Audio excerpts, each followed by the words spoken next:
It was a chilly morning when Jonathan Cooper, an ambitious businessman from New York, arrived at the gleaming high-rise office building in downtown Chicago.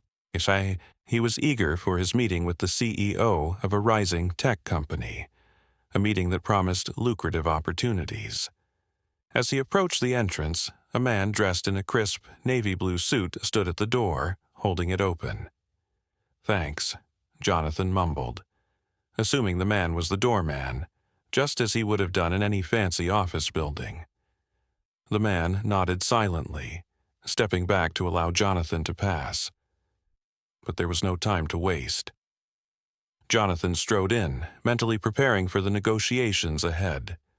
Jonathan made his way toward the elevator, briefcase in hand. He had a tight schedule. This meeting would make or break the next phase of his company's growth.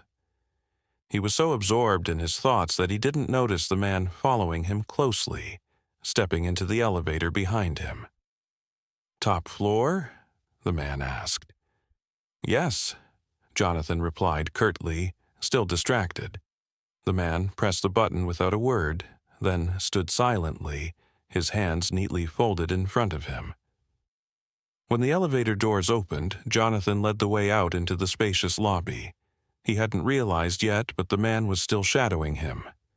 As Jonathan walked toward the reception desk, he turned to him. "You'll be taking care of the luggage, right?" Jonathan asked, tossing his briefcase toward the man casually. The man caught it with a slight frown but didn't respond. Jonathan assumed it was part of his duties. "Could you carry it up to the office for me? And, here's a tip," Jonathan added, pulling out a few dollars from his wallet. The man looked at the tip in Jonathan's hand, his face unreadable. He did not take it. Instead, he gently placed the briefcase back into Jonathan's hand and stood there, still and composed. Jonathan turned and made his way to the elevator, his thoughts now completely on the meeting ahead. He didn't notice the man standing behind him, unmoving. Jonathan's impatience grew when the elevator ride seemed to take longer than expected. As the elevator hummed softly, he glanced at the man who was standing beside him, motionless. "Don't just stand there," Jonathan muttered impatiently. "If you're not going to do your job, at least don't make me wait. Take the suitcase and stop acting like you're above it all." The man didn't flinch. He simply stared at Jonathan, a calm, unreadable expression on his face. The elevator dinged as it reached the top floor, and Jonathan stepped out first, not even sparing the man a second glance. As Jonathan strode into the company's sleek, glass-walled conference room, he was greeted by a team of employees, young professionals, sharp and eager. He set his briefcase down on the table, preparing himself for the business pitch. Minutes later, a figure stepped into the room. It was the same man who had been mistaken for the doorman. Only now, he was dressed in a sharp, tailored suit, the very image of authority. Jonathan's eyes widened as the realization hit him like a freight train. He was the CEO. The CEO smiled faintly as he sat down across from Jonathan. The room fell silent. Jonathan's mind raced as he processed the unfolding scenario. "I see you've made yourself comfortable," the CEO said with a calm voice, his tone devoid of anger. "But there seems to be some misunderstanding regarding the chain of command." Jonathan's face turned bright red. He stammered a response, trying to recover from his blunder. "Mr. Cooper, I believe you owe me an apology," the CEO continued, his gaze piercing yet composed. Jonathan's mind was spinning. He had just insulted the very man he was supposed to be negotiating with. The silence stretched between them, thick and uncomfortable. His palms began to sweat. And for the first time that day, Jonathan felt like he was in over his head. I didn't realize," Jonathan muttered, his voice lacking conviction. The CEO didn't respond, instead simply leaning back in his chair and waiting. Jonathan's pulse raced as he tried to salvage the situation, but the CEO's calmness was overwhelming. "What were you expecting me to be?" the CEO asked, his voice cool. "A servant?" Jonathan hesitated. "No, I just assumed you were the doorman. I didn't mean any disrespect." The CEO's lips curled into a slight smile. "You see, Jonathan, assumptions like that are dangerous in business. They can cost you more than you think." Jonathan squirmed in his seat, his nerves now on edge. The weight of his mistake was becoming heavier by the second. As Jonathan sat in the silence, the CEO slowly removed his glasses, setting them down on the table. "You've made a big assumption about me," the CEO said. "But let me ask you, Jonathan, what kind of man assumes without taking the time to learn the truth? Is that someone who deserves the respect of others?" Jonathan looked down at the table, guilt washing over him. He didn't have an answer.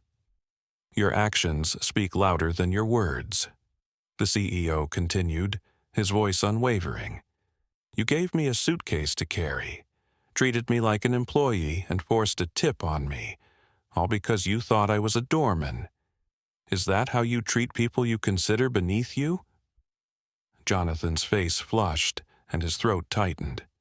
The realization of his arrogance hit him like a ton of bricks. "Now, let's talk about the business at hand," the CEO said, shifting the conversation back to the purpose of the meeting. "But know this, respect is earned, not assumed. I would appreciate it if you treated me and everyone else with the respect they deserve, no matter their role." Jonathan nodded silently, the weight of his earlier mistake still heavy on his mind. He wasn't sure if he could recover from this, but he would try. The meeting proceeded, but the atmosphere had shifted. Jonathan was no longer confident in his pitch, his thoughts constantly circling back to the earlier exchange. The CEO was sharp, precise, and unshaken by the awkwardness of the situation. For the first time in a long while, Jonathan found himself questioning his own values, his own actions. Despite the awkwardness, the CEO seemed to appreciate Jonathan's willingness to continue the conversation. Slowly, the negotiation began to take shape. Jonathan found himself listening more than speaking, taking cues from the CEO's leadership. Perhaps this was a learning experience after all. As the meeting continued, Jonathan began to realize that the CEO's leadership wasn't just about intellect or strategy. It was about understanding people. He had treated everyone in the room with respect, regardless of their title. That was something Jonathan hadn't fully understood until now. He made a mental note to change his approach to leadership in the future. By the end of the meeting, Jonathan found himself apologizing once again, this time more sincerely, for his earlier behavior. The CEO nodded, acknowledging the apology with a simple gesture. "We all make mistakes," the CEO said, "but it's how we learn from them that defines us." As Jonathan left the building later that day, he couldn't help but reflect on the events of the morning. What had seemed like a simple mistake had turned into a lesson he would carry with him forever. The CEO had shown him the true meaning of respect, and it wasn't tied to titles or positions. It was about recognizing the worth of every person. Back in his hotel room, Jonathan sat quietly, the lessons of the day settling in. He wasn't sure where this change would take him, but he knew one thing for certain. He would never again assume someone's worth based on their appearance or position. As days passed, Jonathan's perspective on leadership began to shift. He started treating everyone around him, employees, colleagues, even strangers, with a newfound respect. It wasn't easy, but the lessons he had learned in that one meeting were slowly transforming him into a better person. Jonathan never saw the CEO again, but the memory of that encounter stayed with him. He found himself applying the same principles of respect and humility in his everyday life, and soon people began to take notice. His relationships improved, his work flourished, and he began to feel a deeper sense of fulfillment. Months later, Jonathan found himself in another business meeting, this time with a group of international clients. As he spoke, he realized that the key to successful negotiations wasn't about being the smartest person in the room. It was about making others feel valued. One of the clients, a CEO from Japan, commented on Jonathan's leadership style, complimenting him for his humility and approachability. Jonathan smiled inwardly, thinking of the CEO from Chicago. As time passed, Jonathan's reputation as a leader grew. He was no longer seen as the arrogant, self-absorbed businessman he once was. Instead, he had become known for his integrity and respect for others. Years later, Jonathan found himself in a similar position, negotiating with the CEO of a company he admired. This time, he wasn't looking to impress with flashy presentations or aggressive tactics. Instead, he focused on building a genuine relationship, listening, and learning. The tables had turned. Jonathan had become the leader he once dreamed of being, the kind of leader who valued people for who they were, not for their titles or status. As he reflected on his journey, Jonathan realized that his success wasn't just due to his business acumen. It was the respect he had cultivated for others along the way. That had been the true key to his growth. Jonathan's legacy was no longer tied to his business empire. Instead, it was tied to the relationships he had built and the respect he had earned from people around him. And so, Jonathan's story became a testament to the power of humility, respect, and the importance of never assuming someone's worth. It wasn't the title or the position that mattered. It was how you treated people that truly made a difference. As Jonathan sat in his office one afternoon, a familiar face entered the room. It was the same CEO from the Chicago meeting. The two men exchanged a smile, their connection no longer rooted in mistakes, but in mutual respect. "Thank you," Jonathan said, offering a hand, "for everything." The CEO nodded, his smile genuine.